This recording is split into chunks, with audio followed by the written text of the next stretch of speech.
What's up, Miss Kelly? How's life?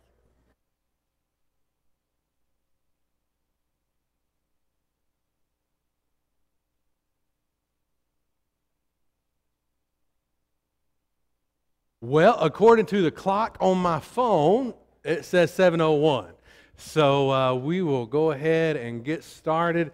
I am, man, painfully so probably, a stickler for, start on time, end on time, and all that kind of good stuff when possible.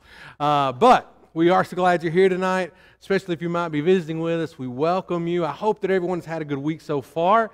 It's been a good week in my world. Today we had our Eagles for Christ at Litchfield Middle School, and we had 87 kids show up at Litchfield Middle School, which is about a little more than a third of their student body. And we gave out Bibles to them, and so 80 kids had Bibles, because I only took 80, and then I ran out. And I'll tell you why I only took 80. Last time we had 65 kids. And I'm ashamed to admit this, but this is basically the conversation that I had with Dave as we're getting everything set up this morning. I said, you know what, Dave, it's a middle school. Middle schoolers can be kind of weird. So they came last month. There's a really good chance they're like, I'm out on that, and they're not going to come back today, so, just be ready for that. He's like, yeah, no problem. And then, wow, they just kept coming. And as a matter of fact, we had a teacher poke her head in. We're supposed to start at 7:15. She poked her head in at 7:10 and said, there's already some kids here. Can we send them on in? And I was like, yeah, sure, send them on. So it was a cool experience. It was especially cool to see them with their Bibles all out. I'd written down the page number in my notes so that I could say, this verse is on this page in your Bible.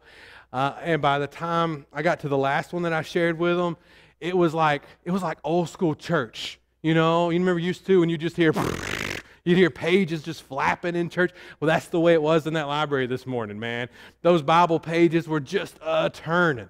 And that was such a cool thing to be able and witness and to be able to experience it. Had a young man read John 3:16 from his Bible for us.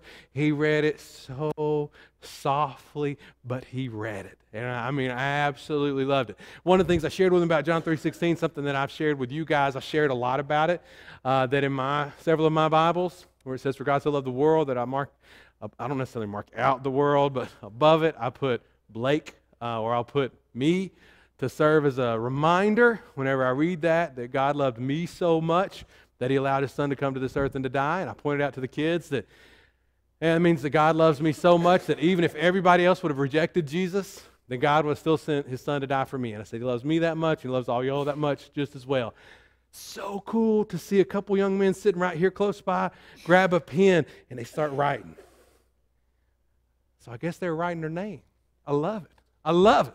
That's such a beautiful, beautiful thing. And like we told you about Eagles for Christ in the past, it's such a cool thing, and it just continues to grow. I kind of sat down and did some quick calculating today, and over the past 3 meetings where we've gotten together at Litchfield, Adams, and Donahue, we've planted seeds in over 400 kids' hearts.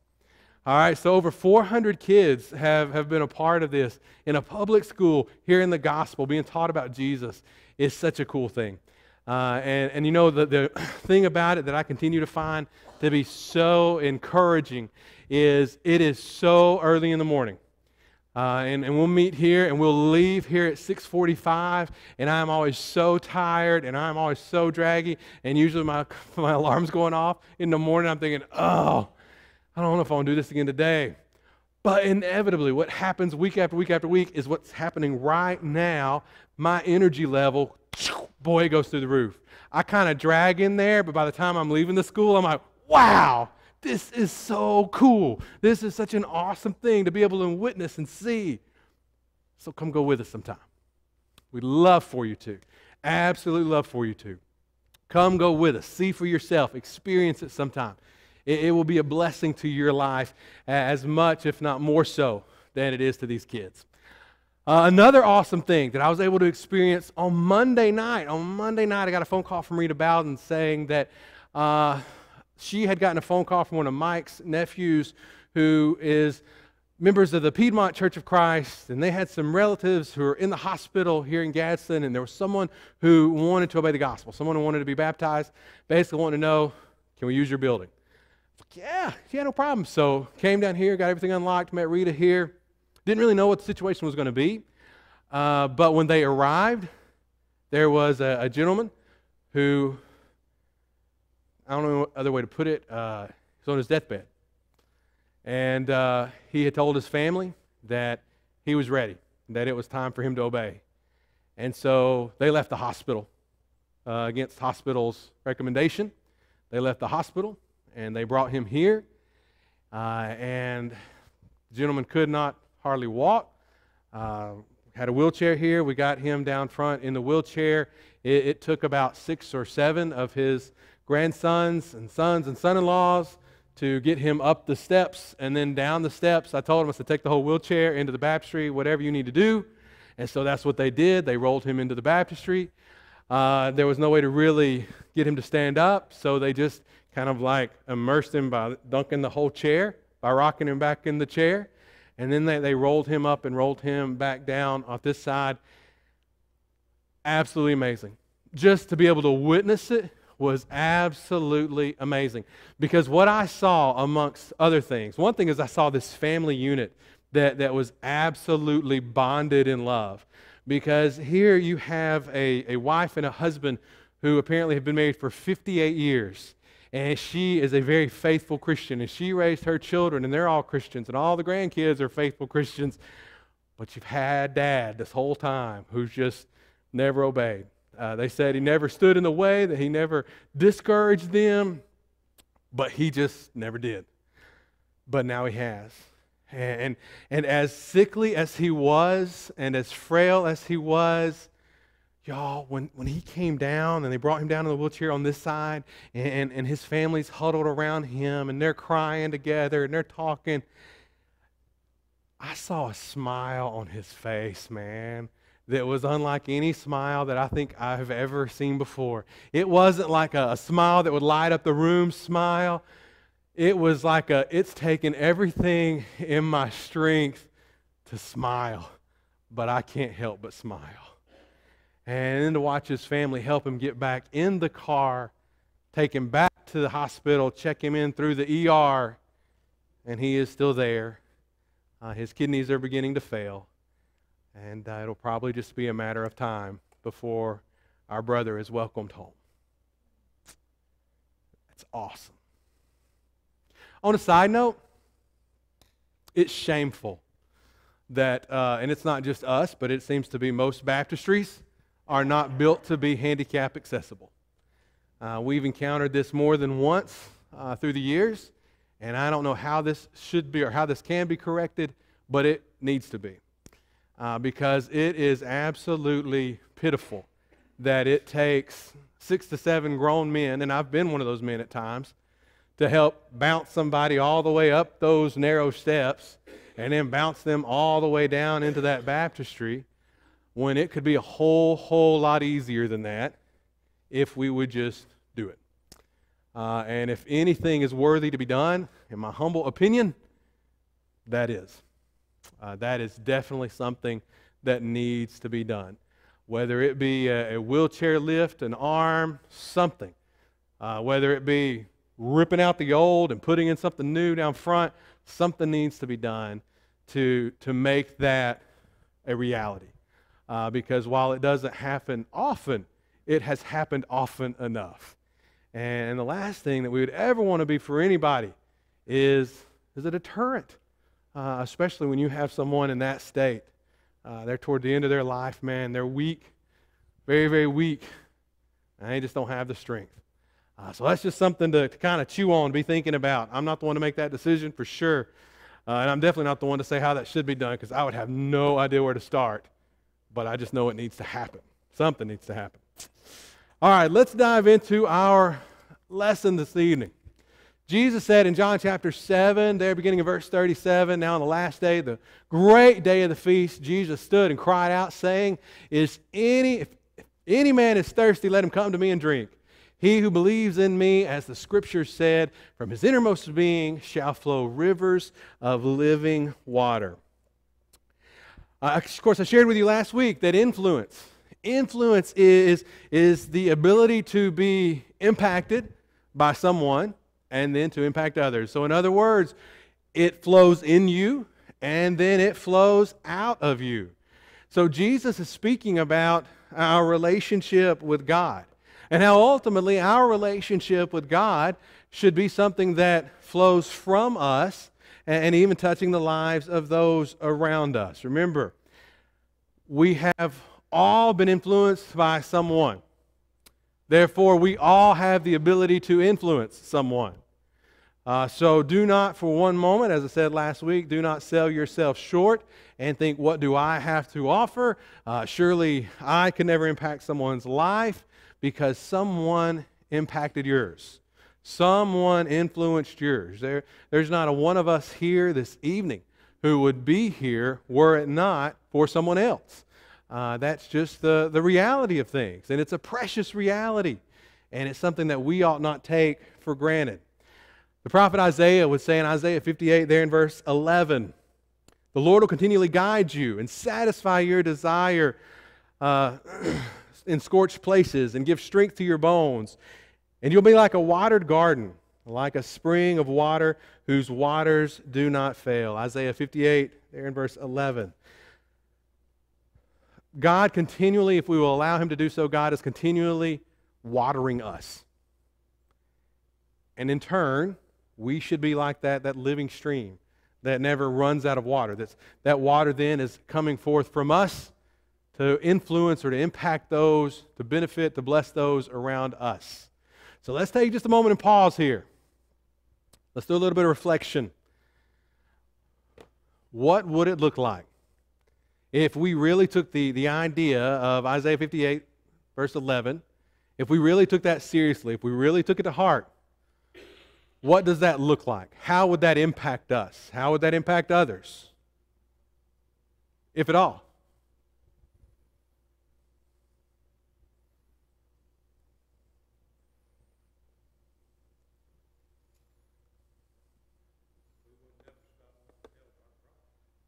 I love it. I don't know if y'all heard Tony or not on this side of the room. Tony said we would never stop wanting to tell others about Christ. Absolutely. Anything else that comes to mind?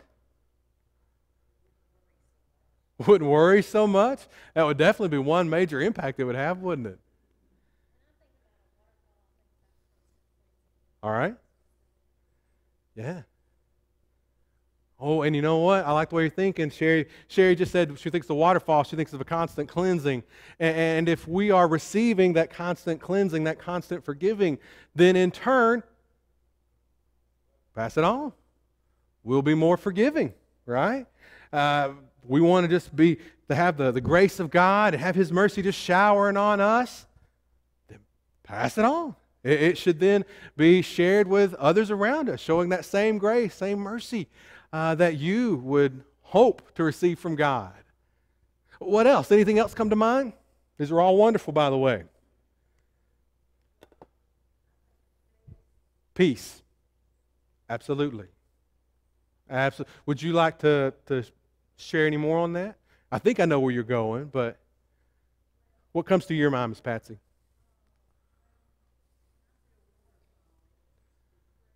Yeah?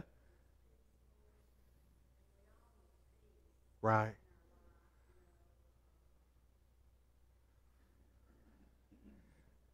No, but I agree. I think that's a wonderful point. You know, the idea of experiencing the peace of God. We may think, when we think of the waterfall, we think of that tranquility, we think of the peace, and we go, man, that just brings such peace to my life. And in turn, then I shouldn't be such a drama queen, right? I mean, if I want to be someone who's enjoying the peace of God and really enjoy it, then I should in turn then be able to share that peace that passes all understanding. Yeah, Susie?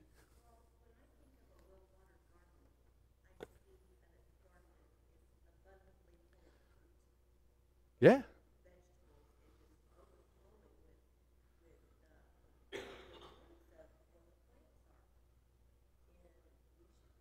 We should. So Susie said there should be a lot of carrots in our lives. No, that's not what she's saying. But if you didn't hear over here, she said when she thinks of a garden that's well watered, she thinks of a garden that's producing a lot of fruit. And the same should be true of us. We should be people, again, if we're really allowing God to water us, we should be producing the fruit of the Spirit. That should be very evident in our life. It shouldn't be something that people go, I know they say they're a Christian, but love, joy, peace, self-control, I don't see those. It should be evident. And not only should the fruit of the Spirit be evident in our life, but then I think there's another layer there of fruit in that we should be producing other disciples. That we should be seeing fruit in the sense of we're sharing Jesus with others. We're planting those seeds. And even there, we're seeing results from that as well. Anything else come to your mind? I love this. This is a great discussion. Psalm 23. All right. How so, Miss Virginia?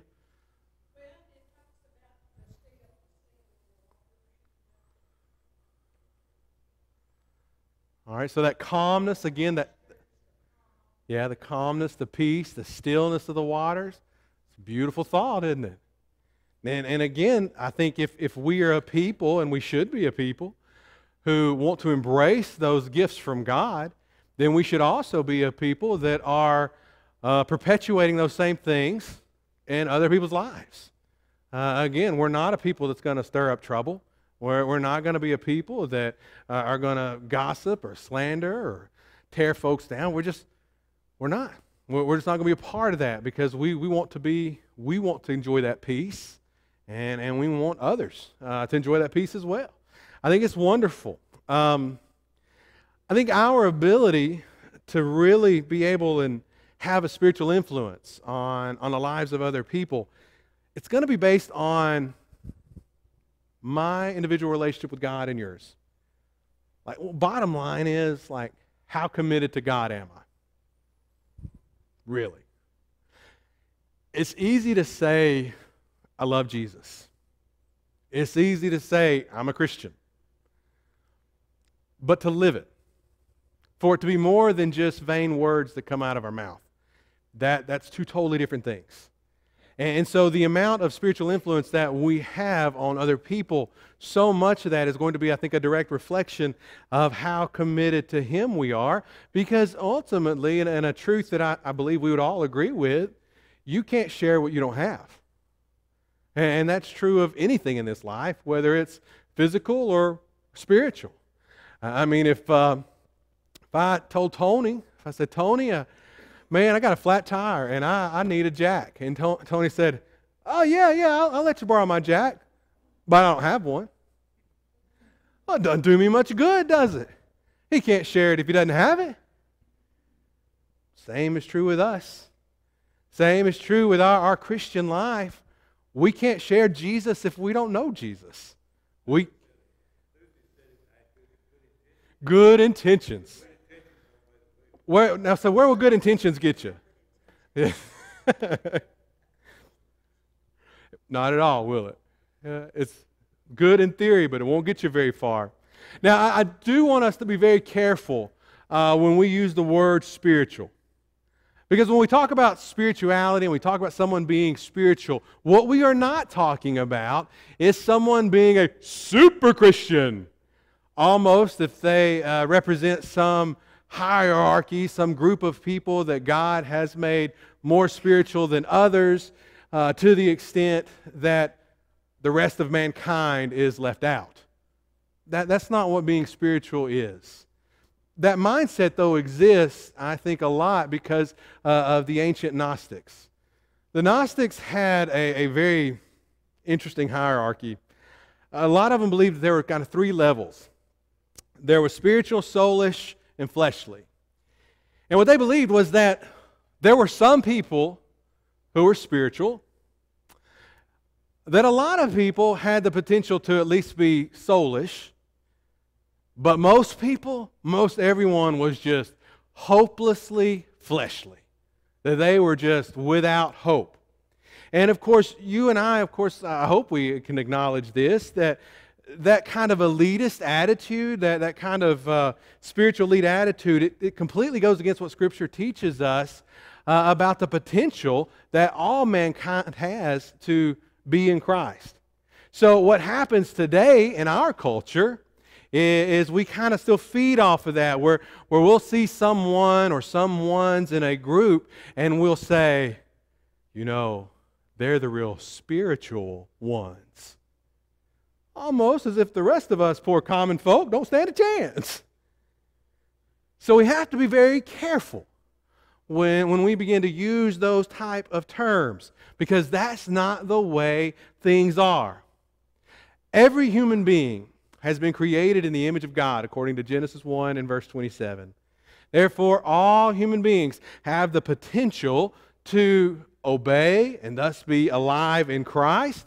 And as those of us who have obeyed the gospel of Christ and are alive in Him, then we are to be a people who are spiritually influencing those around us. That's what we have been called to do, to be that ambassador for Christ, to be that bright and shining light, to be salt, to slow down the decaying of this land and earth of ours.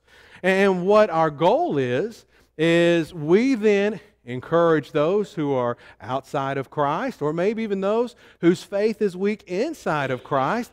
We're trying to encourage people to be really connected, have an actual relationship with our Creator. We're trying to encourage people to live a life of much more purpose and meaning than anything that this earth has to offer. Okay, that's the ultimate goal of what all of us as spiritual influencers are supposed to be doing. How? How does that actually begin to occur? I think a lot of it happens through bowing and serving. Worship is so much more than just coming together once or twice or maybe even less than that a week or a month. In a lot of ways, worship is a mindset. It's a way we live. It's the way we think. It's the way we conduct ourselves from day to day. It's a life of surrender. It's a life of submission. When we have an understanding, we have a mindset that understands that, you know what? Hey, we're better than the animals, but we are nowhere close to God. Like we don't come anywhere close to getting in His realm. And we can acknowledge that being disconnected from God all week long, with the exception of one or two times, is such a dangerous thing. You know, just to try to live one's life thinking that I come to church to be connected to God. Well, that's not enough. A body would starve if you only ate once or twice a week. And so you have to live a life that is connected to God on a daily basis. And when you're living a life that's connected to God, man, all of a sudden your prayer life is just amplified. It is so much better and so much more than what it ever has been, because all of a sudden you find yourself in prayer, enabling you to live for God and to really live with God. Our minds start to open up, and so that we can see and we can hunger and thirst for righteousness, and we can see the Word, and all of a sudden have a much greater perspective oftentimes of life itself because of our understanding of the Word. All of a sudden we find ourselves surrendering more to God. And you know one of the awesome things about surrendering to God? Then all of a sudden I'm not nearly as worried about my own opinions and preferences anymore. Because bottom line is, I understand I'm not in control. That I am not the master. That I have a master. And it's not me, and it's not you. And so all of a sudden the opinions and preferences that I have or that others may have about me, they don't matter as much. Because all that really matters to me is, am I living my life the way God has called me to live it? Am I living it in line with what His Word says? Because my connection to Him is everything. Now, when it comes to serving, man, the idea of being a servant leader is so, so very important. Because all through time, including our modern day society, people are in leadership roles with the expectation of what they can get from it. Would you agree that you have people on every level of government who, at least from the perception we have, they don't necessarily seem to all be in it for the good of the people. They're in it for the good of self. So all throughout time, people have used leadership to use people, to abuse people, and to get what they can get out of it. And there's a lot of things that can come with being in that type of role. But I think it's important to remember it's not just about politicians. It's about us. You see, there's not a one of us in here that's immune from this question. What's in it for me? What do I get out of it? I mean, I wonder how many times maybe there's been something that you know you should do or a good opportunity to do, and you find yourself, if not actually saying it out loud, at least in your mind, you're thinking, but how does this really benefit me? What's in this for me? Tell me why I should do this. It's not about you.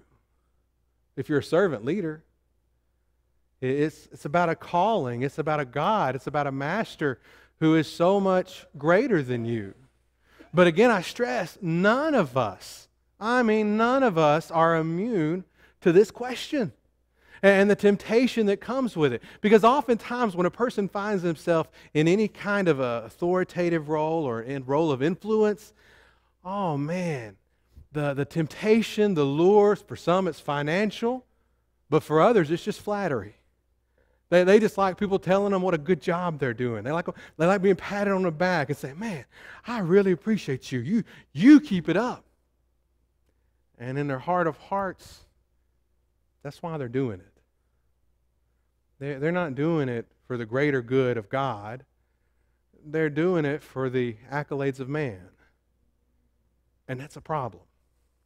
It's a very real problem. Think whenever you're someone's leader or someone's mentor, man, it can be such a tempting thing to travel down a self-righteous path. Because spiritual pride in itself is such a destructive sin, such a destructive temptation, because ultimately it contradicts the message of grace. There's absolutely nothing wrong, by the way, nothing wrong when we serve other people to feel good about it. I just told you a few moments ago, I'm still on cloud 9 from Eagles for Christ. I mean, it's been 12, 13 hours later. I'm still pumped about that, okay? So there's nothing wrong with feeling good about it.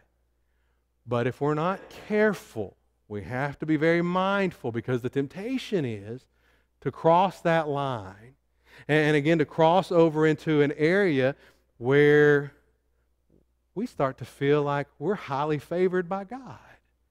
Oh, look what God has done for me. Look how He's elevated me. Look how He's blessed me. Look how He's lifted me above those peons. So we have to be very, very careful, because that temptation is a very real thing. In the book Spiritual Influence, Mel Lorenz, he wrote about fighting the demons of spiritual pride and self-righteousness. And he said they whisper in our ear that we're shining and that people are noticing us, that we're better than others. And then hooked on the feeling, we have to keep feeding it, telling ourselves all along our motives are pure. Like addicts who are always trying to sustain the buzz, leaders become obsessed with status when they cross the line. We have ceased being servants. We have killed the prospect for authentic influence. The powers of darkness need no more complicated tactic to corrupt spiritual leadership than small addictive doses of adrenaline and spiritual pride. That's all it takes. I want to share a story with you of some guys walking down the road. Like boys, like men, sometimes can be kind of competitive. Anybody else? I don't think I'm the only one here competitive, am I? I mean, I'm very competitive. All right, so you have some guys walking down the road, and they're kind of competitive. And as they're talking, you know, kind of trying to one-up one another, like guys sometimes will do. Oh, I'm the best at this. No, you think you're the best. No, man, let me tell you, But they're not talking about how far they could throw a baseball. And they're not talking about how much money they earn. And they're not talking about the influence that they have reached in the community. They're talking about being the greatest in the kingdom. And Jesus heard them. And he asked them about it. But they kept silent, for on the way they had been discussing with one another which of them was the greatest. Sitting down, he called the 12 and said to them, if anyone wants to be first, he shall be last of all and the servant of all. Man, can you picture that? Can you picture those closest to Jesus? They're fussing with each other. They're fussing about who's the greatest. Now, I know it's probably easy for us, right? It's easy for us kind of looking backwards at them to say, how silly, how immature, how in the world would Jesus pick those guys to be the ones following him? We're not much different. Who's the best? Who's the best teacher or the best elder or the best deacon? Who's the best preacher? Who's the best member? Who serves the most? Who does the most? Who is? I want to be the best. I want to be the greatest. And Jesus. I mean, can y'all imagine this? He sits down. He calls them over. And he says, hey guys, if you really want to be first, then you got to be the servant of all. That's not what we're talking about. Sir, no. We want to be the greatest. We don't want to be the one serving everybody. No. You want to be the greatest? Cool. Then be the servant of all. That's what you really do. And of course, you and I, man, we know Jesus practiced what he preached. But he embodied servant leadership. That he would wash the feet of these disciples, these flawed disciples. That he'd go to the cross for them and for all of us. I mean, he is the example of servant leadership. And he would sit down with any one of us. And he'd say, if you really want to be the best, then start serving others. You really want to be the greatest, then serve other people. Man, think about how different our world would be if our world took this to heart. Just this one teaching of Jesus. How different, just for a moment, let's talk out loud here. How different do you think our world would be if people applied this simple passage? It would be awesome. How so, Tony?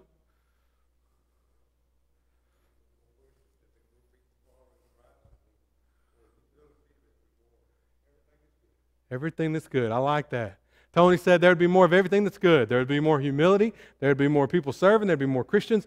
Everything would just be, it'd be better. It would be a nicer place.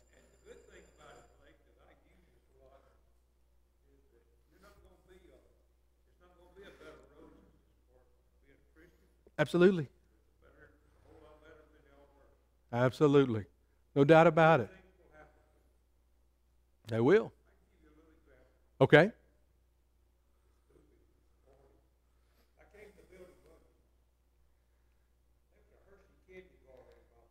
Yeah, I enjoyed mine too. Me neither. Y'all keep serving us. That was great. But I joke, but Tony's sincere, and I agree with him. It's small things, isn't it, Tony? Small things. They're big. We don't think about how big they really are in people's lives, but they are. They can be. All right, now step away from the world for a moment, because it's easy for us They go, oh man, I know what would be different about the world. The world would be better in this and this and this. Okay. What about us? We do. Absolutely. Because it's definitely a battle. I mean, can you for a moment think with me, how much better would Rainbow be if we all applied this simple teaching of Jesus?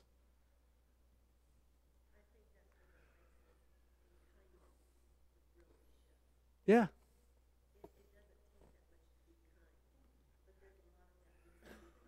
Sure there is. We don't mean to. We get caught up in our own lives, and we get caught up in our own struggles sometimes and our own heartaches, and it's very easy to go through life kind of with blinders on, and we just fail to notice other people, and we fail to think about them before we do sometimes. But yeah, I mean, even the church itself would be such a nicer place, just to put it in very simplistic terms. The church would be a much nicer place if all of us came here with the expectation of, what can I do for you as I do for the Lord? If I'm putting others' needs and interests ahead of my own, if I'm doing all the other things that God has commanded us to do, and I'm really becoming a servant of all, then how much different would it be? This world, man, this world is full of people, good people, who are, and I say this, and I don't mean this disrespectfully at all, but they're no-name people. They're doing acts of kindness every day, and they're never going to be recognized for it. They're people who are never going to be authors in a book. They're never going to be talked about on a talk show. Their acts of kindness are done quietly. Their acts of kindness are done secretly at times, but they're done. And they're done with one motivation. And that singular motivation is just the devotion to serve is reward enough. That's all. Yes, ma'am. Sure. Absolutely. Humility becomes so key, doesn't it? In service, in our prayer life. I think, yes, Patsy? No. It should. Sure.